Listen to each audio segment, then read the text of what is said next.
Islamic videos کے لیے ہند Islamic channel کو سبسکرائب کریں، بیل آئکن دبائیں۔ ابو لیث سمرقندی لکھتے ہیں کسی لڑکی کی زندگی سے کھیل کر کے اس کو چھوڑ دینے والوں، آؤ ذرا اس حدیث کو دل کے کانوں سے سنو۔ اگر کسی نے کسی چڑیا کی زندگی سے بھی کھیلا، چڑیا چھٹاک بھر کی بھی نہیں ہوتی، کسی نے کسی چڑیا کی زندگی سے کھیلا، وہ چڑیا مر گئی، چڑیا سے کھیلا، چڑیا مر گئی، اس کی زندگی سے کھیلا، چڑیا مر گئی۔ اللہ کے حبیب علیہ السلام فرماتے قیامت کے دن وہ چڑیا اللہ کی بارگاہ میں فریاد کرے گی، مولا آج عدل اور انصاف کا دن ہے، مجھے عدل چاہیے، انصاف چاہیے، میری زندگی سے کسی نے کھیل کر کے میری زندگی کا چراغ گل کر دیا تھا۔ اللہ کے حبیب غیب دا نبی صلی اللہ علیہ وآلہ وسلم فرماتے ہیں اس چڑیا کی ننھی سی فریاد اس دن اتنی کڑکدار بجلی کی طرح سنائی دے گی کہ جس شخص نے اس چڑیا کی زندگی سے کھیل کر اس کو موت کے گھاٹ اتار دیا تھا، وہ چڑیا کی آواز بجلی کی کڑک کی طرح اس کے کانوں پر گرے گی اور اس کے کانوں کو پھاڑ دے گی۔ اس کی آواز میں اتنی کڑک ہوگی بجلی کی طرح کہ اس کے کان پھٹ جائیں گے، اور پھر میرا اللہ اس چڑیا کی فریاد کو سن کر کے، جو چڑیا کہے گی کہ میری جان سے کھیلا گیا، میری زندگی سے کھیلا گیا، میری زندگی کا چراغ گل کر دیا گیا، اللہ فرمائے گا آج مجھے اپنے عزت و جلال کی قسم، آج میں نے عدل کرنا ہے، میں عادل ہوں اور آج کوئی کسی پہ ظلم نہیں کرے گا، مجھے اپنے عزت و جلال کی قسم، ہر مظلوم کو میں ہر ظالم سے میں مظلوم کو بدلہ دلواؤں گا، مظلوم کو اس کا حق دلواؤں گا، حتیٰ کہ میرا اللہ اس دن فرمائے گا کہ اگر کسی سینگ والی بکری نے کسی بغیر سینگ والی بکری کو مارا ہوگا، اس بغیر سینگ والی بکری کو بدلہ دیا جائے گا اور اس سینگ والی بکری سے بدلہ دلوایا جائے گا۔ اگر کسی لکڑی نے کسی لکڑی کو خراش دی ہوگی، لکڑی نے لکڑی کو خراش دی ہوگی، اس خراش دینے والی لکڑی کو بھی سزا دی جائے گی۔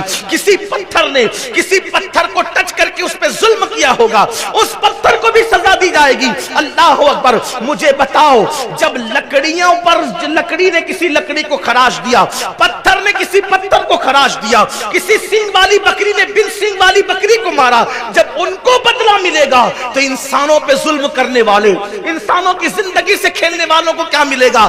اللہ فرمائے گا کہ یہ جو پہاڑ کے برابر نیکیاں لے کر کے آیا ہے، لیکن جس نے ایک چڑیا کی زندگی سے کھیلا ہے، اس کی ساری نیکیوں کو رد کر دیا جائے اور اس کو منہ کے بل گھسیٹتے ہوئے جہنم میں لے کر جایا جائے۔ میں آپ سے پوچھنا چاہتا ہوں، ایک چھٹاک بھر سے زیادہ بھی چڑیا نہیں ہوتی، اس کی زندگی سے کوئی کھیلے تو اللہ عبادت کرنے والوں کی عبادت کو ضائع کر کے اس کو جہنم کے اندر ڈال دے گا۔ تو جو عورتوں کی زندگی سے اپنی نفسانی خواہشات کے لیے کھیلتے ہیں، اپنی شیطانی خواہشات کے لیے کھیلتے ہیں، اپنے جسم کی تسکین کے لیے لڑکیوں کی زندگی سے کھیلتے ہیں، کبھی ان کو زیور کا لالچ دے کر، کبھی ان کو پیسوں کا لالچ دے کر، کبھی ان کو شادی کا لالچ دے کر زندگی کی پوری حیات لوٹ لیتے ہیں اور اس کے بعد چھوڑ دیتے کوئی بہانہ بنا کر۔ یاد رکھو جوانی میں گناہ کرنا بہت اچھا لگتا ہے، مگر قدرت کی شان یہ ہے جب کوئی جوانی میں پاپ کرتا ہے تو میرا اللہ اس کو بڑھاپا اتنا دردناک عطا کرتا ہے کہ بڑھاپے میں توبہ کی توفیق بھی چھین لی جاتی ہے، اس کی زندگی کا لمحہ لمحہ اس کے لیے قیامت خیز ہو جاتا ہے، اس سے انسان ہی نہیں جانور بھی نفرت کرتے ہوئے نظر آتے ہیں۔ یاد رکھنا قدرت نے جوانی دی ہے تو کبھی جوانی میں پانی میں آگ نہ لگانا، جوانی کی طاقت پر کسی پہ ظلم نہ کرنا، اللہ کے غضب کو کبھی چیلنج نہ کرنا۔ جب چڑیا کی زندگی سے کھیلنے والا جہنم میں جائے گا، اللہ اکبر، عبادتوں کے باوجود تو عورتوں کی زندگی سے کھیلنے والا، لوگوں کی زندگی سے کھیلنے والا، لوگوں کی عزتوں سے کھیلنے والا، خدا کے لیے مسلم جوانوں اپنی ذمہ داری کو سمجھو۔ دنیا میں کیوں آئے ہو؟ کسی کی زندگی سے کھیلنے نہیں آئے ہو، بلکہ کسی کی زندگی کی آبرو کو بچانے کے لیے آئے ہو، کسی کی عزت کے तहफ़्फ़ुज़ के लिए आए हो, किसी को सहारा देने के लिए आए हो, किसी के मुहाफ़िज़ बनने के लिए आए हो। अल्लाह अकबर। मुसलमान जवान क्या था और आज क्या हो गया है, किरदार क्या था आज क्या हो गया है। अल्लाह अल्लाह, ये सब दीन से दूरी का नतीजा है। तो मैं अर्ज़ ये करना चाहता हूं, पूरी दुनिया में अगर बेटियों को तहफ़्फ़ुज़ देना है तो सबसे पहले मुस्लिम जवानों को तय करना पड़ेगा, हम नाजायज ताल्लुकात का बायकाट करेंगे। और किसी के नाजायज ताल्लुकात हैं, उसके दो इलाज हैं। नंबर एक, नाजायज ताल्लुकात खत्म करने का पहला तरीका यह है कि उसको जायज में बदल दो, यानी शादी कर लो। और ये नहीं कर सकते तो आफियत के साथ किनारा कशी कर लो, किसी की आबरू पर से मत खेलो। और ये बात याद रखना, अगर कोई शख्स किसी की आबरू से खेलता है तो उसके घर की बेटियां भी महफूज नहीं रहती। शीशों के घर में बैठकर अगर आप पत्थर फेंकोगे तो किसी की मिट्टी की दीवार टूटे ना टूटे, आपका शीश महल जरूर चकनाचूर होगा। ये बात बड़ी भयानक लगती है लेकिन है सच्चाई। मैं ये जो कह रहा था ना कि गुर्बत कभी कभी इंसान को आबरू बेचने तक ले जाती है, मैं बात अभी अर्ज करूंगा, लेकिन उससे पहले ये बात कहता हूं, अगर हम चाहते हैं कि बेटियां किसी के साथ भागे नहीं तो हमें जो बहुत सारे काम करने, उसमें से एक काम यह भी है कि बेटियों को दीन पढ़ाओ। आज हमारी बच्चियां दीन नहीं जानती, घर जाके पूछना वुजू का तरीका भी नहीं आता। जो उनके मखसूस मसाइल है ना औरतों के, वो भी उनको नहीं पता है। उन्हें सारे सीरियल के अदाकारों के नाम ज़बानी याद है, रसूलुल्लाह की अज़वाज के नाम उनको नहीं पता है। यह सूरत हाल है। मां ही जब नहीं जानेगी दीन तो वो औलाद के अंदर दीन क्या मुंतकिल करेगी। इसलिए बेटी पढ़ाओ, लोगों को आस सूझाए, बेटी पढ़ाओ बेटी बचाओ। हमारे नबी ने 1450 साल पहले बेटी बचा के भी बताया, बेटी पढ़ा के भी बताया। पढ़ाओ अपनी बेटियों को, दीन पढ़ाओ, उन्हें सीरत मुस्तफा पढ़ाओ, सीरत अज़वाज ताहिरात पढ़ाओ, सीरत सैयदा फातिमा पढ़ाओ, सीरत सैयदा ज़ैनब पढ़ाओ। पढ़ाओ अपनी बेटियों को, दीन पढ़ाओ। हमने अपनी बेटी को डॉक्टरी तक पढ़ाया, टीचर बनाया, कुछ लोगों ने वकील भी बनाया। मुझे कुछ नहीं कहना उन लोगों से, लेकिन आपसे पूछता हूं कि अपनी बच्चियों को मुसलमान भी बनाया? हमने अपनी बेटियों को पढ़ाया नहीं, बेटियों को पढ़ा। अगर बेटी दीन पढ़ेगी, देखो दीन पढ़ने की बरकत मिलती है। जो दीन पढ़ेगा उसके अंदर आखिरत की फिक्र पैदा होगी, आखिरत की सूझबूझ पैदा होगी। अब मालदार लोग तो बेटों को नहीं पढ़ाते तो बेटियों को क्या पढ़ाएंगे? दीन की तालीम।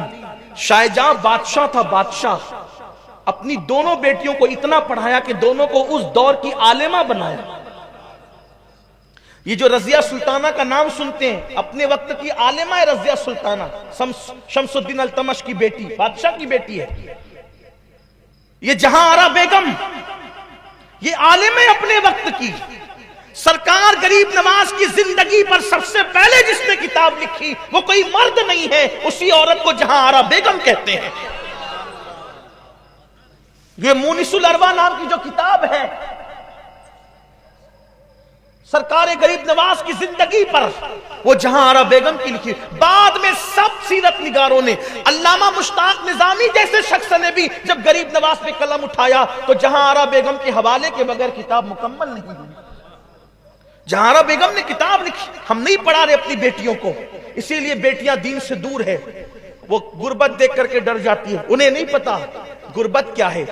सैयदा फातिमा जब पेट पे पत्थर बांध सकती हैं, आज तो मैं समझता हूं कि कोई पेट पे पत्थर बांधने की किसी को नौबत ही नहीं आती।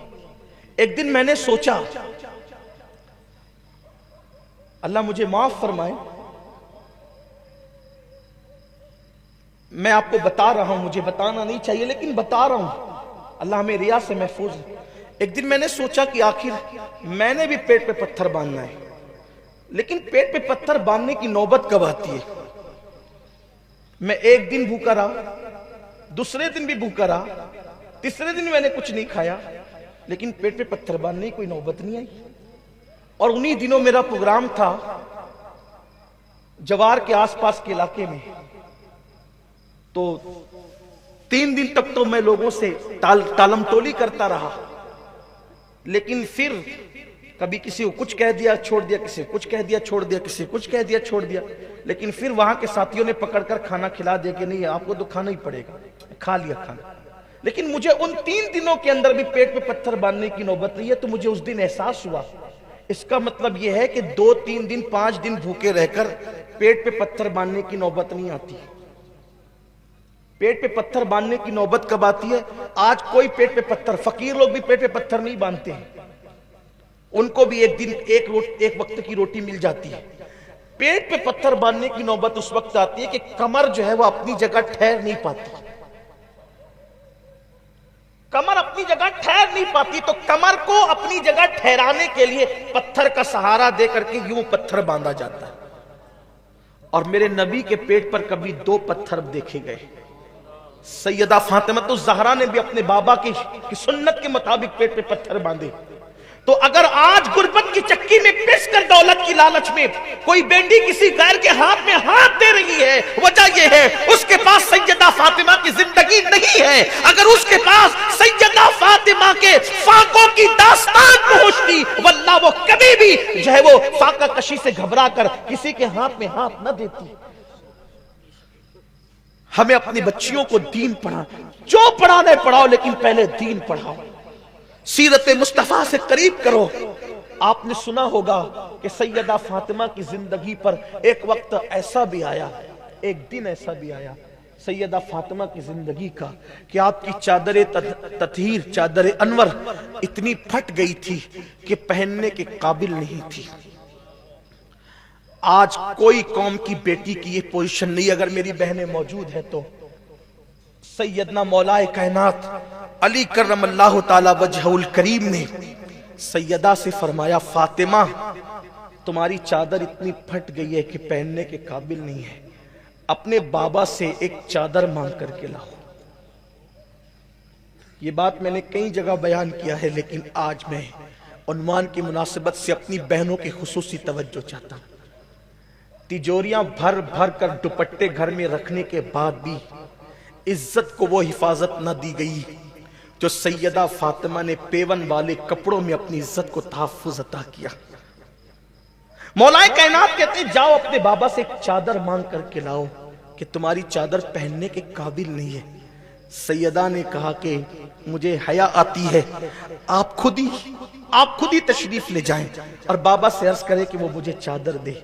मौलाए कायनात गए और अल-मुख्तसर ये कि अर्ज किया कि आका आपकी शहजादी फातिमा की चादर इतनी फट गई और बोसीदा हो गई है कि ओढ़ने के काबिल नहीं है, अगर आप एक चादर उसको दे दें तो वो नई चादर ओढ़ ले। मेरे आका ने फरमाया, अली अभी बद्र और ओहद के यतीम आने वाले हैं, बद्र और ओहद के यतीमों का हक देना भी बाकी है। मोहम्मद की बेटी को चादर अभी कैसे दी जा सकती है? ये अल्लाह के हबीब अलैहिस्सलाम ने मौलाए कायनात से फरमाया, अलबत्ता इस वक्त मेरे पास ऊंट का चमड़ा घर में पड़ा हुआ है, फातिमा से कहना कि ये ऊंट का चमड़ा ले और अपने दुपट्टे में पेवन लगा ले।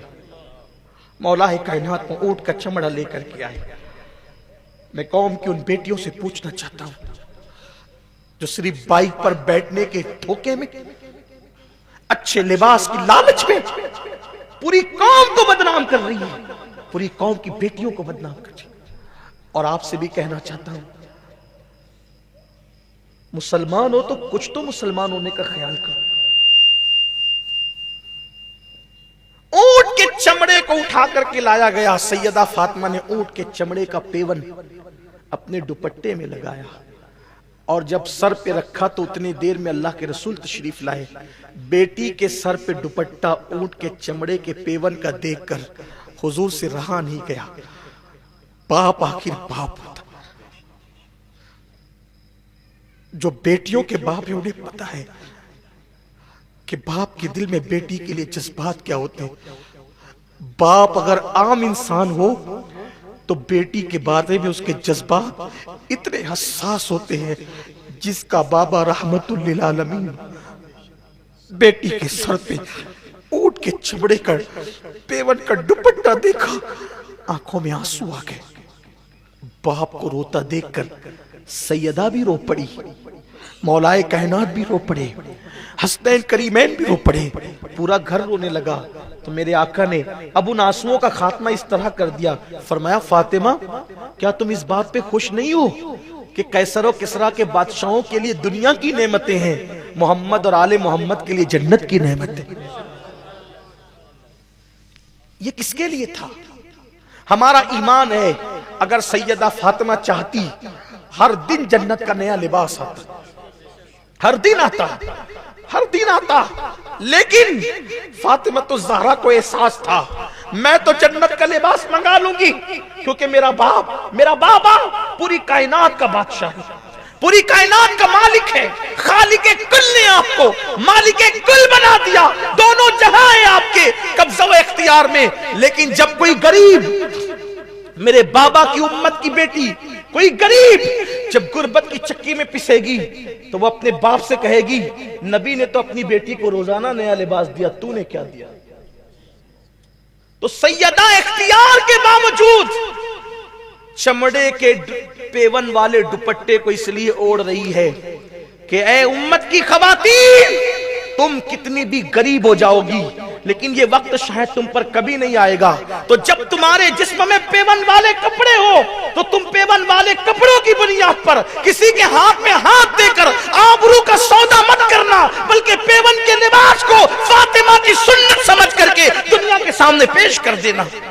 بی بی پاک نے پیون کے لباس کو اپنی سنت بنا کر غریبوں کی غربت پر سنت کا گویا کہ چادر ڈال دی ہے, سنت کی چادر ڈال دی ہے, سنت کے سانچے میں چھپا لیا ہے, سنت کے آئینے میں چھپا لیا ہے غریبوں کی غربت کو. تو میں قوم کی بیٹیوں سے, آپ سے بھی کہنا چاہتا ہوں اور آپ سے بھی یہ کہنا چاہتا ہوں کہ اگر ہم